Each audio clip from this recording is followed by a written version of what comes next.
नमस्कार, स्वागत है आपका न्यूज 18 पंजाब हरियाणा हिमाचल में। मैं हूं आपके साथ कुसुम रावत। बुलेटिन की शुरुआत इस वक्त की बड़ी खबर के साथ करेंगे जो हरियाणा के साइबर सिटी से सामने आ रही है। साइबर सिटी में बेलगाम हो गया है कोरोना।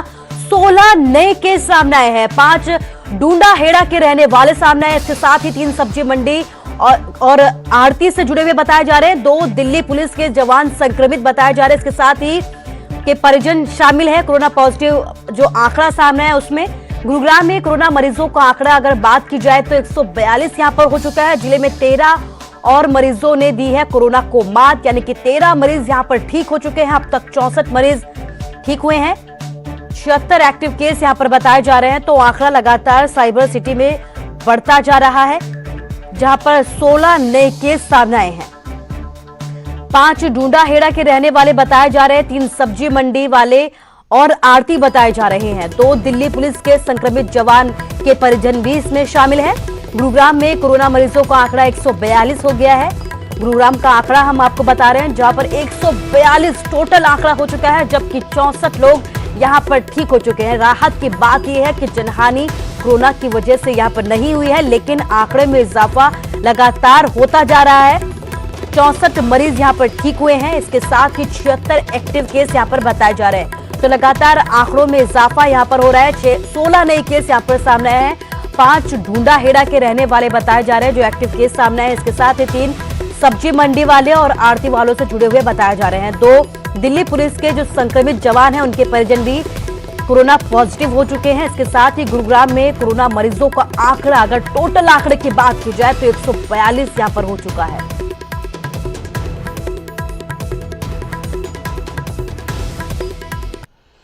और फरीदाबाद से एक और बड़ी खबर आपको बता रहे हैं। फरीदाबाद में कोरोना से तीसरी मौत हो गई है। हरियाणा में 10वीं मौत ये हुई है। हरियाणा में लगातार मौत का आंकड़ा भी बढ़ता जा रहा है। फरीदाबाद में 72 वर्षीय महिला ने दम तोड़ दिया है कोरोना की वजह से। 6 मई को कोरोना पुष्टि के बाद ईएसआई अस्पताल में महिला को भर्ती करवाया गया था।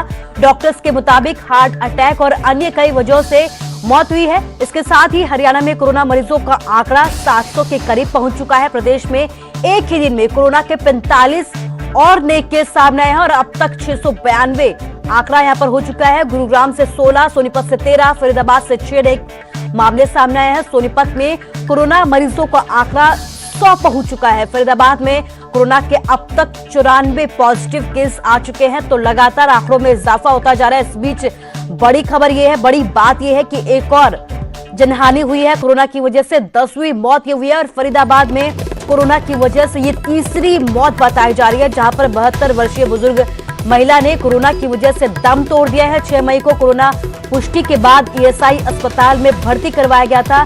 डॉक्टर्स के मुताबिक हार्ट अटैक और अन्य कई वजहों से भी मौत बताई जा रही है, लेकिन कोरोना की पुष्टि भी महिला में पाई गई है, जिसकी वजह से मौत बताई जा रही है। तो मौत का आंकड़ा भी लगातार बढ़ता जा रहा है। बड़ी बात यह है कि अकेले फरीदाबाद में ये कोरोना की वजह से तीसरी मौत है।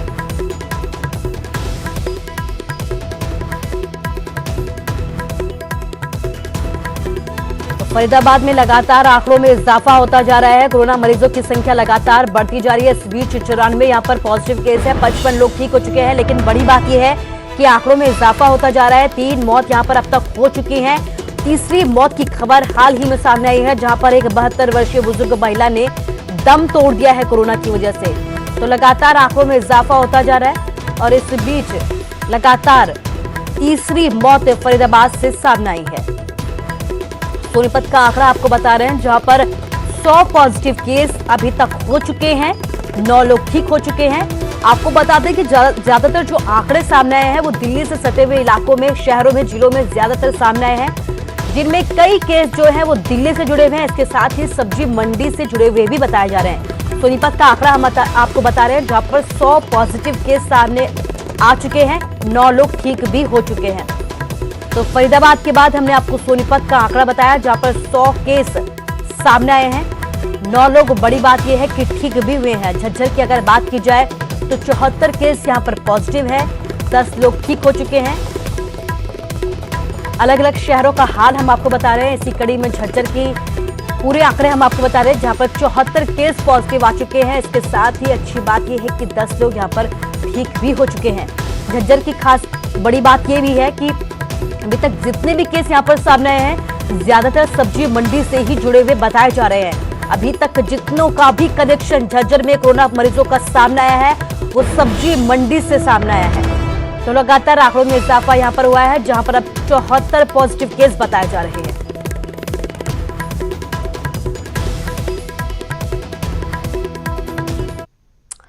और अब खबर हांसी से है। आप सभी जानते हैं कि देश में कोरोना की वजह से लॉकडाउन है। पुलिस और प्रशासन सड़कों पर अपना फर्ज निभा रहे हैं, लेकिन बीजेपी के एक जिला महामंत्री को इन सब बातों से शायद कोई मतलब नहीं है। सत्ता के नशे में चूर बीजेपी के जिला महामंत्री सुजीत कुमार की गाड़ी को जब पुलिस ने रुकवाया तो उन्होंने एसडीएम को धमकी दे डाली। और क्या है ये पूरा मामला, इस रिपोर्ट के जरिए देखिए। महामंत्री को रोकोगे? आप धमकी क्यों दे रहे हो? आप गाड़ी रोकोगे? आप अपनी गाड़ी में ऐंठ कर बैठा ये शख्स खुद को बीजेपी का जिला महामंत्री तो बताता है, लेकिन जिम्मेदारी का एहसास शायद बिल्कुल नहीं। और भाषा तो किसी गली के गुंडे जैसी है। खड़ी करके अंदर जाओगे? मैंने तो सारा देखना भैया जाके। मेरे को भी देखना है, मैं भी देख रहा हूँ। देश भर में लॉकडाउन के दौरान प्रधानमंत्री नरेंद्र मोदी भी मास्क पहनने की सलाह देते हैं, कोरोना वॉरियर्स की सराहना करते हैं, लेकिन देखिए उन्हीं की पार्टी से जुड़ा ये शख्स सुजीत कुमार कैसे बिना मास्क के सड़कों पर निकला। गाड़ी पुलिस ने रुकवाई तो अकड़ कर परिचय दिया और पुलिस पर धौंस जमाने की कोशिश की। तो जिला महामंत्री को रोकोगे? आप धमकी क्यों दे रहे हो? आप गाड़ी रोकोगे? आपको नहीं पता है? आपको पता नहीं कि सरकार ने क्या वो आदेश दिया है जी हम लोग। इसी दौरान एसडीएम जितेंद्र अहलावत यहां पहुंचे। पूरे मामले पर विनम्रता से बातचीत करने की कोशिश करते हैं, लेकिन महामंत्री की आकड़ में कोई कमी नहीं, बल्कि झूठ पर झूठ बोलना शुरू कर दिया। गाड़ी पार्किंग में खड़ी करने को कहा तो जैसे आत्मसम्मान को चोट पहुंच गई, और जैसे ही इनका चालान काटने की बात कही, फिर सरेआम मीडिया के सामने ही एसडीएम को धमकी दे डाली। पैदल चलेंगे? आप गाड़ी अपने पार्किंग में खड़ी करके अंदर जाओगे? मैंने तो सारा देखना भैया जाके। मेरे को भी देखना है, मैं भी देख रहा हूँ। नहीं आप ऐसा नहीं कर सकते। अरे भैया हम यहाँ खड़ी करके पूरे शहर में राशन बांटूंगा, पूरे शहर की व्यवस्था देखूंगा। राशन नहीं बांटना है, शहर में राशन नहीं बांटना है। आपको नहीं पता है? नहीं, शहर में राशन बांटना है। बताओ कहाँ बांटना है? शहर में राशन दिखाइए मुझे, कहाँ बांट कर राशन दिखाइए। आपको डीसी मैडम से बात कराऊं? मैंने बात नहीं करनी। क्यों नहीं करनी है? आप गाड़ी पीछे लीजिए, पार्किंग में खड़ी करवाइए। कभी राशन बांटने की दलील दी, कभी डीसी से बात करवाने का हवाला दिया। जब कोई दलील काम न आई तो मीडिया के सामने जिला महामंत्री एसडीएम साहब की गलतियां गिनवाने लग गए। एसडीएम साहब ने तुरंत बोला कि चालान कर दो। तो मैंने कहा जी आप किस बात का चालान करोगे?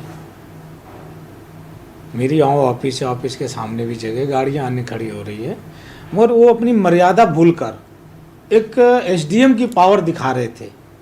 मैंने कहा कि हम भी वॉलेंटियर हैं भाजपा की तरफ से, जिला के महामंत्री हैं, और हम हिसार में पूरा राशन वितरण करते हैं, लोगों को राशन पहुंचाते हैं, डीसी मैडम से हम मिलते हैं, ऐसी कोई बात नहीं है।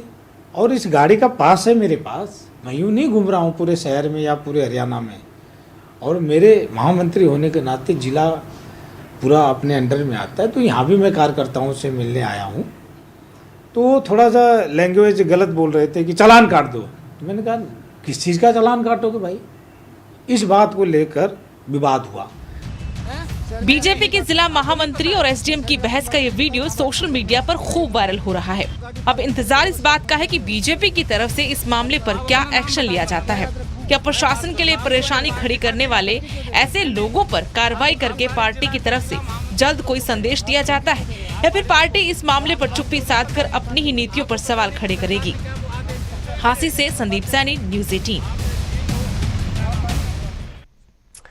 और चंडीगढ़ से बड़ी खबर आपको बता रहे हैं, बापू धाम कॉलोनी ने चंडीगढ़ के पसीने छुड़ा दिए हैं। एक ही दिन में 23 नए केस सामने आए हैं। 23 नए केस चंडीगढ़ में सामने आए हैं। 21 बापू धाम से जुड़े हुए बताए जा रहे हैं, और अकेले बापू धाम में 100 से ज्यादा पॉजिटिव केस अब तक हो चुके हैं। चंडीगढ़ में कोरोना मरीजों के अगर आंकड़े की बात की जाए तो 169 केस यहां पर हो चुके हैं। अब तक 2 लोगों की मौत हो चुकी है, जबकि 24 मरीज ठीक हो चुके हैं। तो लगातार चंडीगढ़ में आंकड़ा बढ़ता ही जा रहा है। इस बीच बापू धाम कॉलोनी ने चंडीगढ़ के पसीने छुड़ा दिए हैं। एक ही दिन में यहां पर 23 नए केस सामने आए हैं। 23, इसके साथ ही 21 केस जो है वो बापू धाम कॉलोनी से जुड़े हुए बताए जा रहे हैं। और अकेले अगर बापू धाम कॉलोनी की बात की जाए तो 100 से ज्यादा पॉजिटिव केस अभी तक यहां से सामने आ चुके हैं।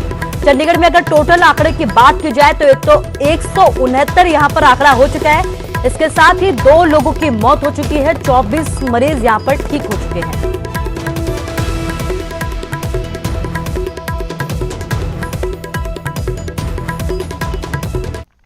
और पंजाब से बड़ी खबर आपको बता रहे हैं, पंजाब में मंत्रियों और मुख्य सचिव के बीच विवाद गहरा गया है। राजा वड़िंग ने मुख्य सचिव पर निशाना साधा है। इसके साथ ही सीएम से मुख्य सचिव को हटाने की मांग की है। अफसर का अक्खड़ व्यवहार बर्दाश्त योग्य नहीं है, ये कहना है राजा वड़िंग का। मुख्य सचिव ने हमेशा मंत्रियों को अपमानित किया है, तो लगातार विवाद गहराता जा रहा है। इस बीच मंत्रियों और मुख्य सचिव के बीच ये विवाद गहराया है, जहां पर राजा वड़िंग ने मुख्य सचिव पर निशाना साधा है। इसके साथ ही सीएम से मुख्य सचिव को हटाने की मांग भी की है। अफसर का अक्खड़ व्यवहार बर्दाश्त के योग्य नहीं है। मुख्य सचिव ने हमेशा मंत्रियों को अपमानित करने का काम किया है। यही वजह है कि अब राजा वड़िंग ने सीएम से मुख्य सचिव को हटाने की मांग की है।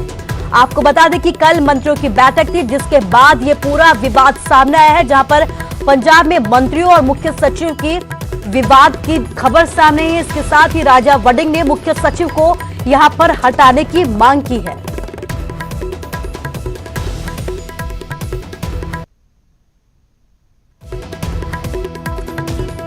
तो वही कांग्रेस विधायक राजा वड़िंग का ट्वीट कर यह कहना है कि मुख्य सचिव की तरफ से बार बार इस तरह का अक्खड़ व्यवहार किया जाना बर्दाश्त के योग्य नहीं है। उन्होंने हमेशा मंत्रियों और उनके फैसले को दरकिनार करने का काम किया है।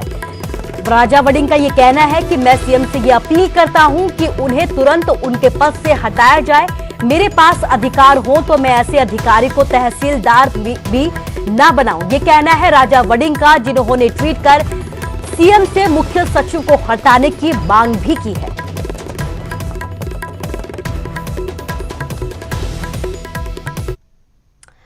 तो अफसरों और मंत्रियों की जंग में बाजवा भी कूद पड़े हैं। कांग्रेस सांसद प्रताप सिंह बाजवा ने कैप्टन पर तंज कसा है। पीएम ने तालमेल के बहाने कैप्टन को यह सलाह दी है, अच्छा होगा अगर अपने सहयोगी से भी आप तालमेल बनाकर रखें। तो लगातार विवाद तो गहराता जा रहा है। इस बीच इस जंग में बाजवा भी कूद पड़े हैं। कांग्रेस सांसद प्रताप सिंह बाजवा ने कैप्टन पर तंज कसा है, जहां पर उन्होंने ये कहा है कि अच्छा होगा अगर आप अपने सहयोगी से तालमेल बनाकर रखें।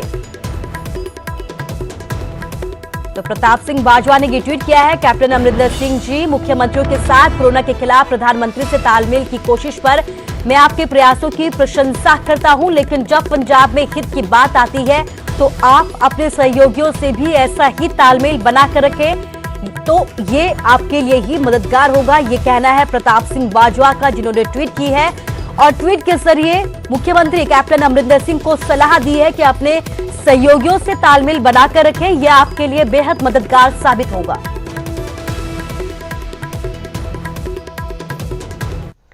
और कोरोना महामारी के बीच खबरों के पूरे अगर बात की जाए तो रेसलर खली ने एक खास फैसला लिया है। दरअसल खली हरियाणा को एक तोहफा देना चाहते हैं और उसे लेकर उन्होंने जो ऐलान किया है वो वाकई काबिले तारीफ है।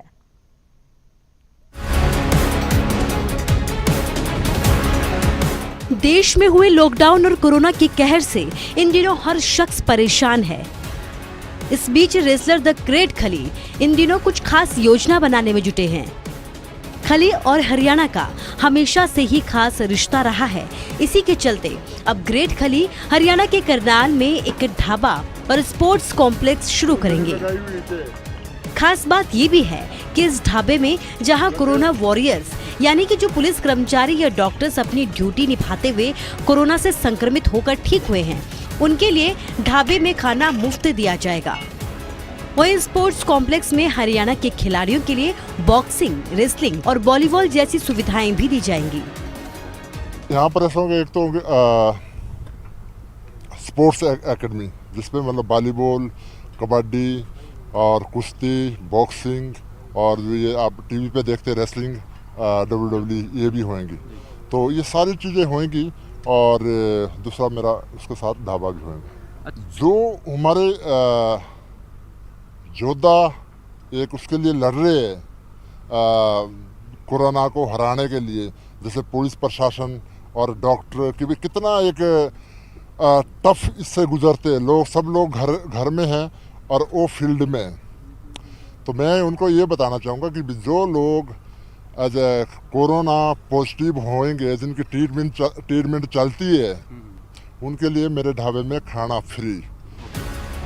वहीं इस दौरान खली तबलीगी जमात पर जमकर बरसे और देश में फैले कोरोना मामले के लिए जिम्मेदार बताते हुए ये तक कह डाला कि ढाबे में तबलीगी जमात से जुड़े लोगों को खाना नहीं दिया जाएगा। मुलाने के लिए नहीं है, मतलब जो मुलाना जिसने फैलाया है ना इस देश में, उसके लिए बिल्कुल फ्री नहीं है और उसके लिए एंट्री भी नहीं है मेरे ढाबे में। मुलाने के लिए कोई एंट्री नहीं है और ये एंट्री है सिर्फ उन जोधों के लिए जो एक हमारे वॉरियर जैसे डॉक्टर और पुलिस प्रशासन, कोई पुलिस हो चाहे आर्मी का हो, जो भी कोई पॉजिटिव होएगा, मतलब जिसकी ट्रीटमेंट चल, जैसे होती है ना ट्रीटमेंट चल गई भाई, मैं 1 महीना रहा 2 महीना रहा, वो ठीक हो जाएगा, जो भी ठीक होगा उसके लिए फ्री मेरी ओर। द ग्रेट खली के मुताबिक लॉकडाउन ने इंसान को जीने का नया तरीका सिखाया है और अब हमें एहसास हो चुका है कि पैसे नहीं, जिंदगी जरूरी है, क्योंकि जब तक जिंदगी है परिवार के साथ हंसकर गुजारनी बेहद जरूरी है। उमेश शर्मा, न्यूज़ 18। आपको पंचकुला से बता रहे, पंचकुला में पुलिस थाने की महिला को कोरोना पॉजिटिव निकली है। सेक्टर 5 पुलिस थाने की महिला को कोरोना में पुष्टि हुई है उनकी। इसके साथ ही 3 दिन पहले ही 83 पुलिस कर्मियों का कोरोना टेस्ट हुआ था। महिला के संपर्क में आए लोगों को अब क्वारंटीन किया जाएगा। तो बड़ी खबर आपको पंचकुला से बता रहे हैं, जहां पर महिला थाने की कुक जो है वो कोरोना पॉजिटिव निकली है। सेक्टर 5 पुलिस थाने की महिला को कोरोना पॉजिटिव निकली है। इसके साथ ही 3 दिन पहले ही 83 पुलिस कर्मियों का टेस्ट हुआ था। महिला के संपर्क में आए अभी सभी लोगों को क्वारंटीन किया जाएगा।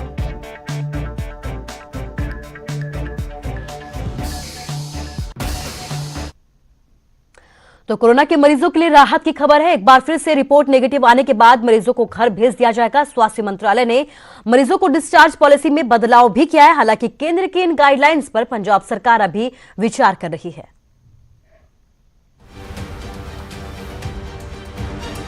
कोरोना महामारी के संकट और तेजी से बढ़ रहे मामलों के बीच में स्वास्थ्य मंत्रालय की ओर से बड़ा फैसला लिया गया है।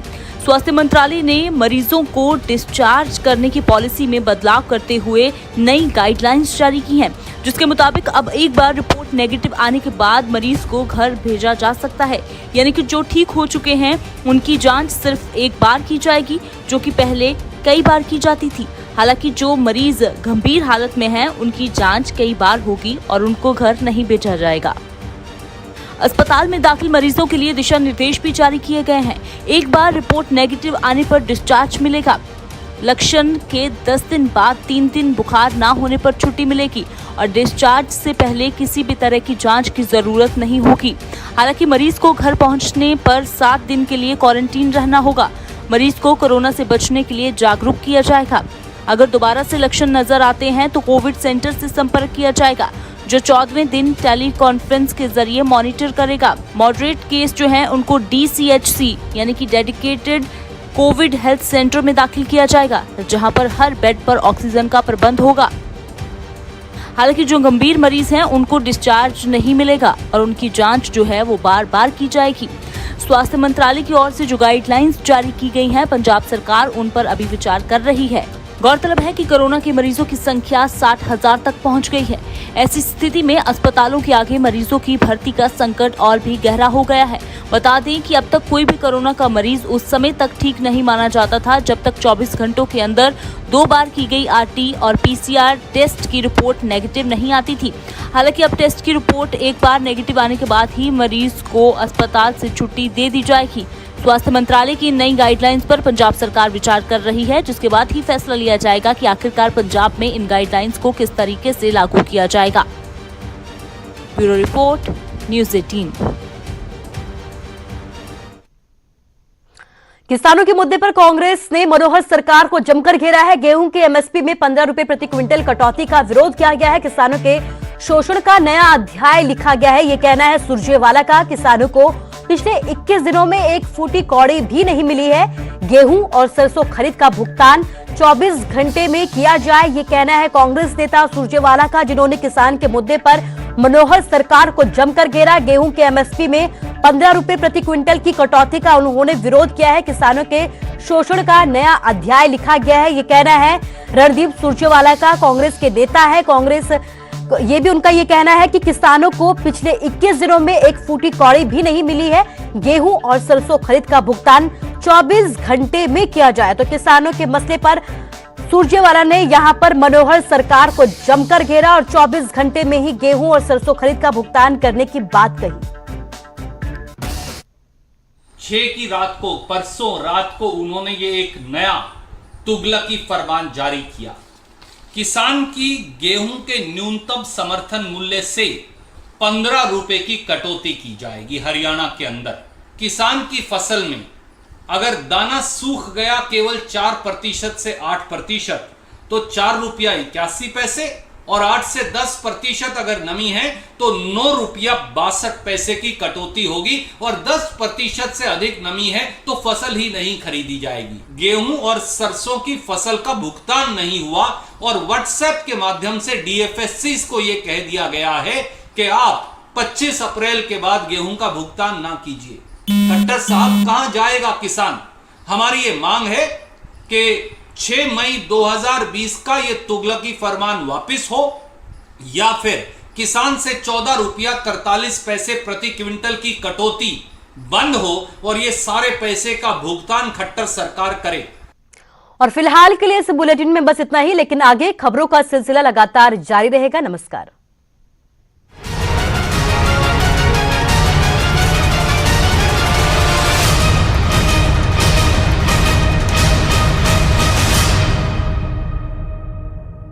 न्यूज हेडलाइंस के प्रायोजक सच्ची सहेली महिलाओं